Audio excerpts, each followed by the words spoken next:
You're watching the 2018 UCBL here on Aksyon. The Olivares Sea Lions feel like they got the win against CEU the last time around because of their pressure defense. But they're a little bit weary na they can show the same energy here today because nanggaling sila sa isang championship game just the other day. So sabi nila may halong pagod talaga, pero inaasahan nila that the championship high will continue until today's game. Para naman dito sa CEU, wake-up call daw talaga yung pagkatalo na yon na they can't be complacent at any point of this conference. At sabi nila na they're so determined to bounce back na si Coach Derek Pumaren, even while preparing for the other teams that they would face, he would insert bits and pieces of their prep for today's game sa kanilang mga ensayo. Jotten Charles? Thank you, Carla. Well, you know, ito kasing CEU, many expected them to breeze through competition dito sa UCBL Season 3. Of course, meron silang preparations din, joining the PBA D-League where they were going up, Charles, against former professional players in the PBA at mga mahuhusay din daw yung mga coach doon. Yeah. Well, they were in the semifinals of that D-League tournament. Very impressive nga sila. And then they, I would say, upgraded their import into itong si Diouf na, well, he's huge. He's been playing so well. Yeah. The only thing, my only knock on his game is medyo malambot pa siya, not that strong. But for what he's been providing or delivering this whole season, grabe. Ang laki ng tulong niya sa CEU team. So, hasang-hasa na tong CEU team na to. And like Carla just said, I'm sure this Olivares team also the same because they joined a lot of tournaments. Ito, championship game na sila. So, feeling ko match talaga tong dalawang team. Pero ngayon, it's Olivares that's just coming out firing off the gates. Remember when we were talking about Almajeda's scoring ability? Oh, he just displayed that there. 8-2, the advantage for the Sea Lions. Ito si Diouf. Ganap na mapapasahan. Wamar puts the jumper up. Mintis pa rin. CEU has yet to score from the field. They are 0 for 9 as Pegaso. Well, we talked about the scoring ability of Almajeda. Now he showed his passing ability, finding Pegaso on the break. So good shot, finally. Open shot, pero ayaw pa rin. CEU has now missed all 10 of their field goal attempts. Saan manggagaling ang puntos para sa Scorpions? We mentioned them being a very deep team pero walang gumagana kahit sino. And I see almost a platoon sub already for Manong Derek. 3 guys off the bench about to check in. Ito, Eli getting that rebound. Look at the effort of Yanni Eli. Pero nakuha na rin ni Diouf yung rebound. Wamar goes behind his back. At kung hindi nagmimintis, nagkakaroon naman ng errors. Etong CEU Scorpions.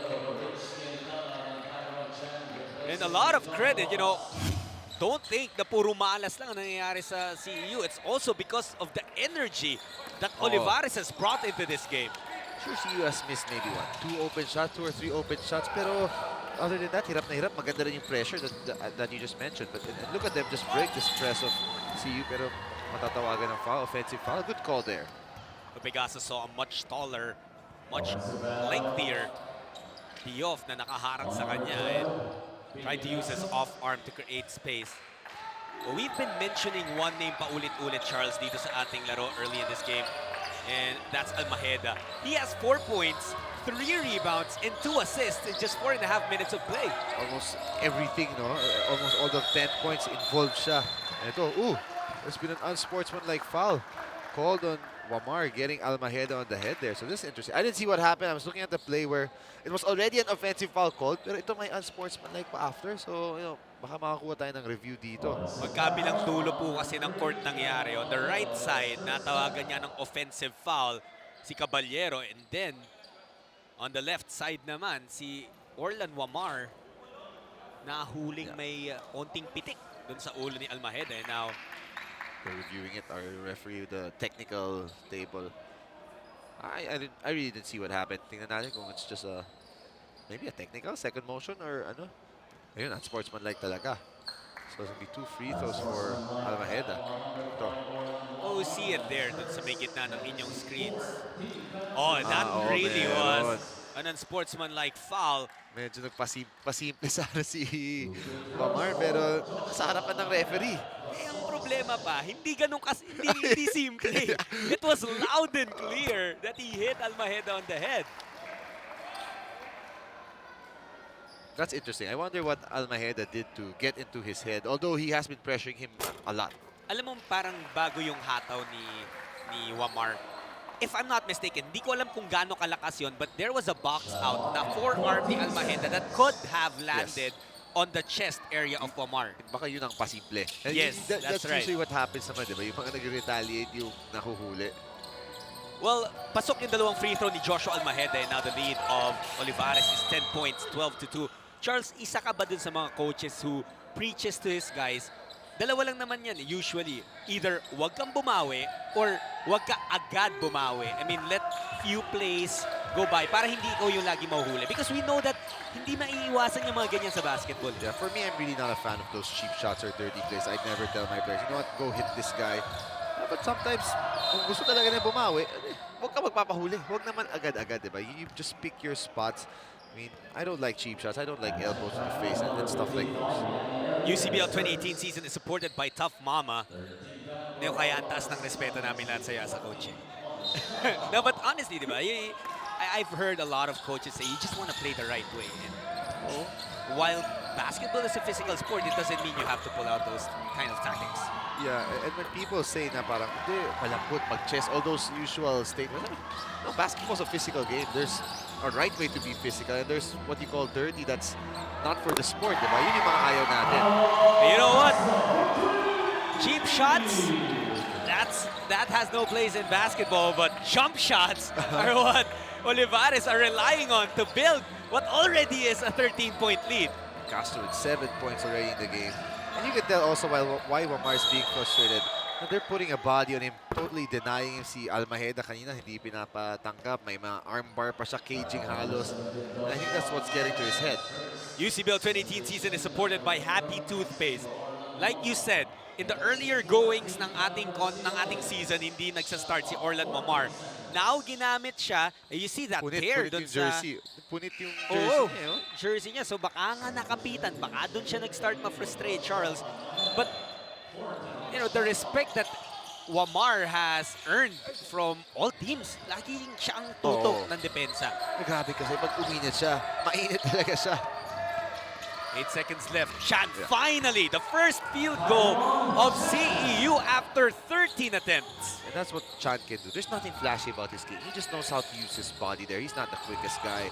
He's a bit undersized at the 4 spot. Although dito sa liga na to, pasok na pasok siya. But very efficient din siya maglaro. Now, CEU needs to get some stops. They need to force some turnovers off their press. So ngayon, Olivares is able to do what they want. And here, right? Okay, oh, that should be an unsportsmanlike foul. That's a good call. And Sigue, you gotta be smarter than that. Kailangan, I understand what he was trying to do, diba? Parang stop the transition attack, but you have to know that if you don't go for that basketball, that will be called an unsportsmanlike foul. Great read there by Fuentes, the anticipation. Look at coach. He's not too happy. But that's already sugarcoating it.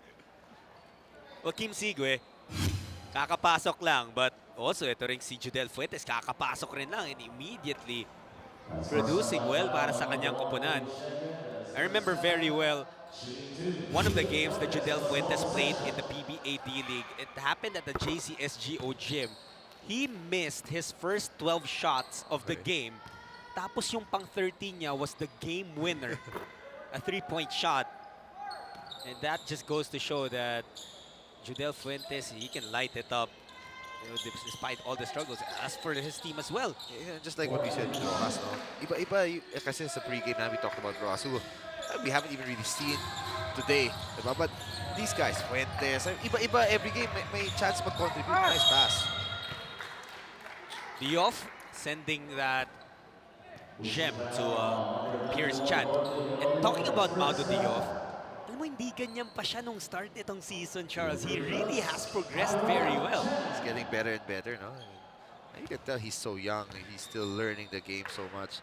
But he has one thing that a lot of Filipinos or a lot of us don't have: height. Right? Yep. He's a giant out there.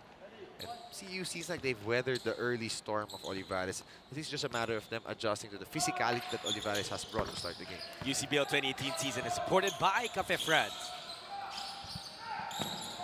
Remember that in previous seasons, ang import netong CEU is the dominant Rod Ebondo. And napakalaking kawalan when he finally graduated from the squad. But D-League, iba pa yung import nila. I forget the name though.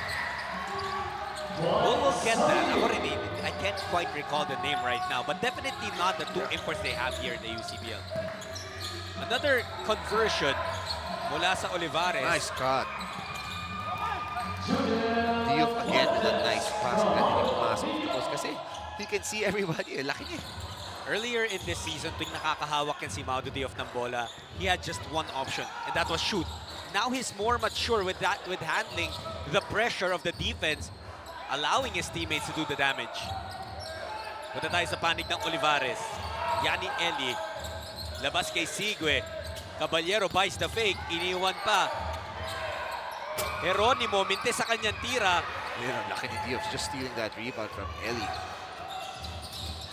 At kahit mas payat si Diouf dito kay Eli, no, his athleticism allows him to get that basketball. Wala pang pito itong ating dalawang referees. They rule it a blocking foul on Jeronimo, and I thought that was the right call. Yeah, may forearm si Chan, pero nahulog na siya bago pa umano eh. Parang I thought he tried to flop, and that's probably why he got called for that block. Pero sayang eh, kasi medyo may extension rin.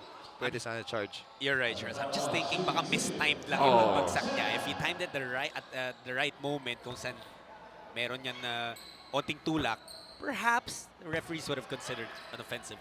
UCBL 2018 season is supported by Adlights. 2.5 minutes remaining sa ating unang yugto. Lamang ng 7 puntos ang Olivares. Binaba ni Chan sa 6.